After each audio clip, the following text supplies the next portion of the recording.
Lord, please bless my family always. Panginoon, maraming salamat sa aking pamilya. Maraming salamat at lagi silang andyan. Sila po ang aking inspirasyon, ang aking lakas. Sila po ang nagiging kakampi ko sa mga pagsubok ng buhay. At laging nakaalalay kapag kailangan ko ng suporta. Lord, kasama po ng aking dasal na ito na mas mapalapit sila sa iyo. Mas makilala ka nila. Mas malaman pa nila ang iyong kabaitan. Kasama ng nakikita nila sa aking buhay na ikaw ang pinagkukunan ko ng lakas sa araw-araw. Kasama na rin ang aking dinadasal na tulungan niyo rin ang bawat isa sa kanila sa tuwing kailangan nila ng tulong ninyo, Lord. Tulad na lang ng pagtulong na ginagawa mo para sa akin. Every time na kailangan ko po ng tulong niyo. Palagi niyo silang samahan at protektahan sa lahat ng oras.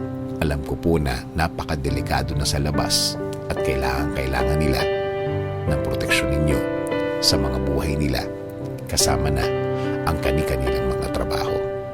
Ikaw, Panginoon, ang nakakaalam ng lahat ng kanilang pinagdadaanan. Alam mo kung anong mga pagsubok ang dumadating sa kanila. At alam ko, Lord, na ikaw lang ang makakatulong at makakasuporta sa kanila dahil alam mo ang kani-kanilang mga buhay. Bigyan mo sila ng talino para kanilang magamit sa tuwing may dalahin sila sa kani-kanilang mga buhay. I-remind mo sa kanila na ikaw lang ang panggagalingan ng mga bagay na ito. Mga tulong na ikaw lang ang makaka-provide. Tulungan niyo rin po ang pamilya kong may pinagdadaanan sa kani-kanilang araw. Mga taong ayaw magsalita tungkol sa kanilang mga problema at nagdesisyon na lang na manahimik na lamang and decided to keep it to themselves. Panginoon, alagaan niyo po ang lahat ng magulang, kapatid at lahat ng miyembro ng pamilyang Pilipino. Patuloy niyo kaming ilayo sa lahat ng uri ng sakit. Ilayo niyo po kami sa lahat ng uri na masama. Manatili po sana ang inyong peace sa aming mga puso at isipan. Patuloy niyo pong i-guide ang aking buhay.